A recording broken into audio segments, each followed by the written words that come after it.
नमस्कार, मैं सुनील आप सभी का अपने चैनल एसएसटी विद सुनील में स्वागत करता हूं। आज का अपना टॉपिक होने वाला है विश्व की जलवायु, स्पेशली जलवायु का जो वर्गीकरण किया गया है, जो कि कोपेन के द्वारा किया गया है। विश्व में सबसे ज़्यादा जो है मान्यता प्राप्त जो कि एक वर्गीकरण है माना जाता है और लगभग हर प्रकार के कंपटीशन एग्ज़ाम में पूछा भी जाता है। तो हम जलवायु के वर्गीकरण के बारे में जानेंगे। मोटे तौर पर सभी लोग जानते हैं कि जलवायु को जो है तीन ताप कटिबंधों में जो है बांटा गया है। एक है 0 से 23.5 अंश उत्तरी और दक्षिणी अक्षांशों के मध्य वाले भाग में, जिसको कहते हैं उष्ण कटिबंध। 23.5 अंश से 66.5 अंश उत्तरी और दक्षिणी अक्षांशों के मध्य में क्या पाया जाता है? शीतोष्ण कटिबंध। और 66.5 अंश जो है उत्तरी और दक्षिणी अक्षांशों से ध्रुवों की ओर जो विस्तार पाया जाता है जलवायु का, उसको कहते हैं शीत कटिबंध। ठीक है, तो वो तो था। लेकिन अब जो कोपेन के द्वारा जो है जलवायु को 5 भागों में बांटा गया है और उसको बड़े अक्षरों के द्वारा नाम दिया गया है ABCDE। उसके बाद इन ABCDE को जो है पुनः उपभागों में बांटा गया है, जो कि छोटे अक्षरों के द्वारा दर्शाया जाता है। तो यहाँ से बहुत सारे क्वेश्चन जरूर बनेंगे, है ना, जो कि कूट अक्षरों के माध्यम से पूछे जा सकते हैं। ठीक है, तो जानते हैं हम लोग विश्व की जलवायु के जो है मतलब के बारे में, और बहुत ही इम्पोर्टेंट है। कंटेंट लगे अच्छा लगे तो चैनल को सब्सक्राइब करें। तो बात करते हैं पहले जलवायु का जो वर्गीकरण किया गया है वो किस आधार पर किया जाता है? तो वो 3 आधार पर किया जाता है। ठीक है, पहला है आनुभविक। इसमें जो है तापमान और वर्षण पर आधारित आंकड़ों पर यह वर्गीकरण किया जाता है। जननिक जो वर्गीकरण है वो तापमान को उनके कारणों के आधार पर जो है बांटा जाता है, और अनुप्रयुक्त किसी विशिष्ट उद्देश्य के लिए, है ना। तो इस प्रकार से जलवायु का वर्गीकरण का जो आधार है, जो बेस है, वो 3 भागों में बांटा गया है और इसी के ही अंतर्गत जलवायु का अध्ययन किया जाता है। अब हम बात करते हैं कि जो कि कोपेन जो हैं जिन्होंने जलवायु का वर्गीकरण किया है वो किस आधार पर किया है? तो इन्होंने आनुभविक जो वर्गीकरण है इसके आधार पर जलवायु को कई जो है 5 भागों में जो है बांटा है। तो कोपेन का जलवायु वर्गीकरण ये कब विकसित हुआ? 1918 में। महत्वपूर्ण है, डेट जो नोट डाउन कर लेंगे।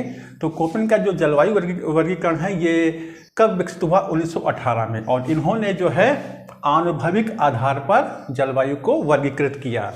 तापमान वर्षण के आधार पर आनुभविक वर्गीकरण से संबंधित है इनका ये जो है क्लासिफिकेशन।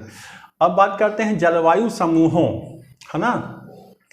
समूहों और प्रकारों की पहचान के लिए बड़े अक्षरों का प्रयोग किया गया है। ठीक है, जैसे उष्णकटिबंधीय आर्द्र जलवायु, शुष्क जलवायु, मतलब कोष्ण शीतोष्ण मध्य अक्षांशीय जलवायु, शीतल हिमवन जलवायु और शीत जलवायु। इन 5 भागों में ये बांटा गया है। तो प्रश्न कैसे बन सकते हैं कि ए का संबंध किस जलवायु से है, बी का संबंध किस जलवायु से है? तो ए कूट जो अक्षर है इसके साथ इससे संबंधित जो जलवायु वाला क्षेत्र है इसको जरूर याद कर लेना है। ठीक है, तो जो मुख्य वर्गीकरण किया गया है उसको बड़े अक्षरों के द्वारा दिखाया जाता है। जैसे ACD, इसमें जो है आर्द्र जलवायु दिखाई गई है, और बी वाले में शुष्क जलवायु को दर्शाया गया है इस वाले भाग में ना। तो ABCDE तो बड़े अक्षरों के द्वारा जलवायु को 5 भागों में बांटा गया है। और पुनः इन समूहों को, यानी कि ABCDE को, इन समूहों को उप प्रकारों मतलब कि छोटे अक्षरों में इनको FMWS के द्वारा, यानी कि जो कि छोटे अक्षर हैं, ये तापक्रम वर्षा की मौसमी विशेषताओं के आधार पर वर्गीकृत हैं। ठीक है, इन सब जलवायु वाले क्षेत्रों को पुनः 3 भागों में, यहाँ 4 भागों में, C को पुनः 3 भागों में, D को पुनः 2 भागों में, E को पुनः 2 भागों में बांटा गया है। वही कह रहा है उप प्रकारों को जो है छोटे अक्षरों के माध्यम से दर्शाया गया है, इंगित करते हैं। ABCD तापमान की उग्रता वाले भाग को दर्शाते हैं। तो ये आपको कूट अक्षर जो है जरूर याद कर लेने हैं। ठीक है, अब बात करते हैं समूह, प्रकार, कूट अक्षर और लक्षण। सभी लोग ध्यान से देखते रहें, कंसंट्रेशन बनाए रखें। ठीक है, थोड़ा क्रिटिकल है, थोड़ा याद करने वाली चीज़ है, तो हम लोग इसके बारे में अब जानते हैं। तो पहला है ए कूट जो है बड़ा अक्षर, ये उष्णकटिबंधीय आर्द्र जलवायु वाले क्षेत्र को दर्शाता है।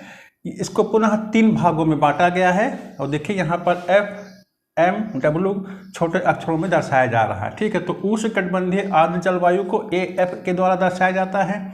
उष्णकटिबंधीय मानसून वाली जलवायु को AM के द्वारा, उष्णकटिबंधीय अर्ध जो है आर्द्र शुष्क वाले क्षेत्र को AW के द्वारा दर्शाया जाता है। ये इसको कूट संकेत दिया गया है। अब पहले वाले का लक्षण क्या है कि इसमें कोई शुष्क ऋतु नहीं होती है। इस वाले मानसून में यानी कि AM में मानसून लघु शुष्क ऋतु वाला होता है। AW में जाड़े की शुष्क ऋतु होती है। तो आप लोग को ये भी याद कर लेना है कि AF का संबंध क्या है, AM के लक्षण क्या है, AW के लक्षण क्या हैं, तो इन लक्षणों को भी याद करते हुए चलना है। B में शुष्क जलवायु को दर्शाया जाता है। कोपेन ने दर्शाया है B में शुष्क जलवायु को। इसको पुनः 4 भागों में बांटा गया है। उपोष्ण कटिबंधीय स्टेपी BSH के द्वारा दर्शाया गया है। इसका लक्षण क्या है, निम्न अक्षांशीय अर्धशुष्क वाले क्षेत्र होते हैं और शुष्क वाले क्षेत्र भी होते हैं पूरे।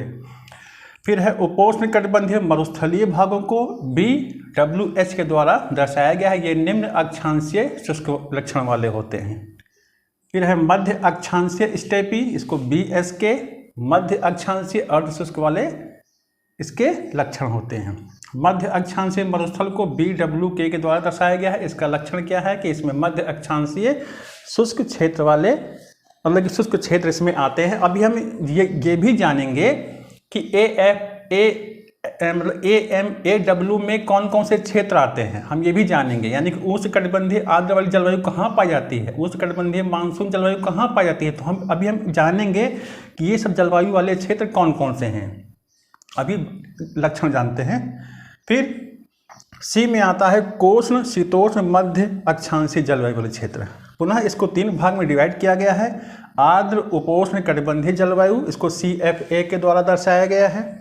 भूमध्य सागरीय जलवायु को CSA के द्वारा दर्शाया गया है। समुद्री पश्चिमी तटीय जलवायु वाले क्षेत्र को CFB के द्वारा दर्शाया गया है। अब CFA का लक्षण क्या है, ये मध्य अक्षांशीय अर्धशुष्क और शुष्क क्षेत्र वाले होते हैं।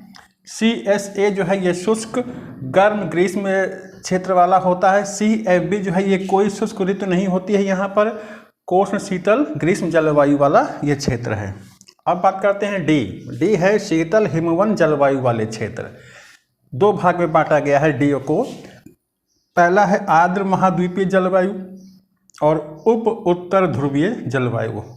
आर्द्र महाद्वीपीय को DF और उप उत्तर ध्रुवीय को DW के द्वारा दर्शाया गया है। DF में भीषण जाड़ा पड़ता है, DW में अत्यंत भीषण यानी कि बहुत भयंकर ठंड पड़ती है। अब E वाले में शीत जलवायु को दर्शाया गया है, जो कि 2 भाग में पुनः बांटा गया है उपभागों में। एक है टुंड्रा, दूसरा है ध्रुवीय हिमटोपी आइस कैप। ठीक है। अब टुंड्रा को ET और ध्रुवीय हिमटोपी को EF के द्वारा दर्शाया गया है और इन दोनों में ही सदैव हिमाच्छादित रहता है, यानी कि बर्फ हमेशा छाई रहती है। बर्फ की मोटी मोटी चादरें सदैव छाई रहती है। तो हम लोग इसको आज जान लिए, अभी आपने इसको जाना। ठीक। अब हम बात करेंगे कि ये जो कूट अक्षर हैं, ये जो जलवायु है किन क्षेत्रों में पाई जाती है। AF ये अमेजन बेसिन, पश्चिम विषुवतीय अफ्रीका और दक्षिण पूर्वी एशियाई द्वीपों जो है द्वीपों में AF जलवायु पाई जाती है। AM में भारतीय उपमहाद्वीप, उत्तर पूर्वी दक्षिणी अमेरिका और उत्तरी ऑस्ट्रेलिया में AM जलवायु पाई जाती है। AW जलवायु कहाँ पाई जाती है, ये जो है AF वाले क्षेत्र के उत्तर और दक्षिण में, यानी कि जैसे अमेजन बेसिन की बात करें तो अमेजन बेसिन के उत्तर और दक्षिण में AW पाई जाती है। दक्षिण पूर्वी एशियाई द्वीप में भी यही मतलब वही हाल है कि इन भागों के उत्तरी और दक्षिणी भागों में ये AW जलवायु वाले क्षेत्र पाए जाते हैं। B जलवायु कहाँ पाई जाती है, ये ज़्यादातर जो है क्या लगभग महाद्वीपों के पश्चिमी भाग पर ही पाई जाती है और ये ठंडी धाराओं के नज़दीक होते हैं या उनके मतलब आसन या नज़दीक होते हैं।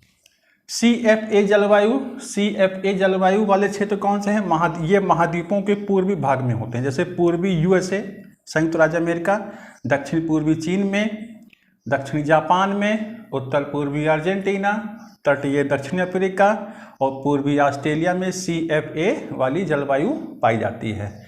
CSA वाली जलवायु कहाँ वाले क्षेत्र कौन से हैं, मध्य कैलिफोर्निया, मध्य चिली, दक्षिण पूर्वी ऑस्ट्रेलिया। ठीक है। अब CFB की बात करें, समुद्री पश्चिमी तटीय जलवायु वाले क्षेत्र कौन से हैं, तो उत्तर पूर्वी यूरोप, उत्तरी अमेरिका का जो है पश्चिमी तट और उत्तरी कैलिफोर्निया, दक्षिणी चिली और न्यूजीलैंड में CFA वाली जलवायु पाई जाती है। ठीक है। देखिए कितना अंतर है, मध्य कैलिफोर्निया में CSA जलवायु पाई जाती है ना, और ठीक उत्तरी कैलिफोर्निया में CFB जलवायु पाई जाती है। तो इस प्रकार से ये अंतर आप लोगों को जरूर बारीक अंतर हैं ये, है ना, इनको जरूर याद कर लेना है।